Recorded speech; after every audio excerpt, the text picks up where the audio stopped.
Hello everyone. ఈరోజు మనము మన ఇండియాలో ఇప్పుడు కొంచెం భయపెడుతున్న చందీపూర వైరస్ గురించి మాట్లాడుకుందాం. చందీపూర వైరస్ అనేది మన ఇండియన్స్కి కొత్త వైరస్ ఏమీ కాదు. ఇంతకుముందు కూడా గుజరాత్లోన, మహారాష్ట్రలోన ఈ అవుట్బ్రేక్స్ వచ్చాయి.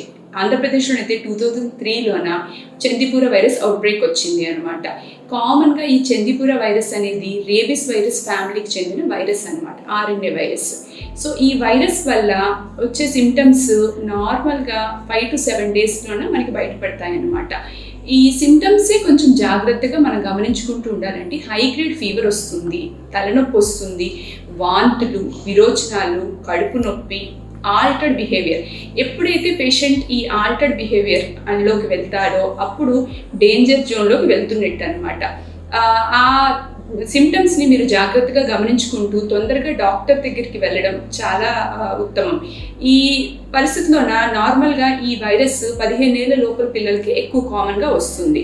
ఈ మాన్సూన్ సీజన్లోనే కామన్గా వస్తుంది. ఈ virus vector bar virus, sand flies ద్వారా స్ప్రెడ్ అవుతుందన్నమాట. సో దీనికి పర్టికులర్ ట్రీట్మెంట్ అంటూ లేదు, సిమ్టమాటిక్ ట్రీట్మెంటే ఉంటుందన్నమాట.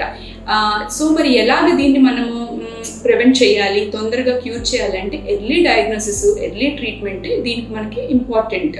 సో ఎర్లీగా డాక్టర్ని మీరు సంప్రదించడం, ప్రతి జ్వరంని కొంచెం జాగ్రత్తగా గమనించుకోవడం, జ్వరంతో పిల్లలు హై గ్రేడ్ ఫీవర్తో బాధపడుతూ వాంతులు, తలనొప్పి, బిహేవియరల్ చేంజెస్ వస్తే వెంటనే మీ డాక్టర్ గారి దగ్గరికి తీసుకొని వెళ్ళండి.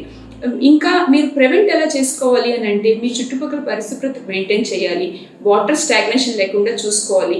ఇప్పుడు రెయినీ సీజన్ వల్ల ఎక్కడ పడితే అక్కడ వాటర్ స్టాగ్నేషన్ జరుగుతుంది కదా. సో దానిని మీరు కొంచెం కవర్ చేసుకుంటూ పిల్లలకి ఫుల్ హ్యాండ్స్ క్లోత్స్ వేస్తూ మస్కిటోస్ నుంచి వాళ్ళని కాపాడుకుంటూ ఉండాలన్నమాట.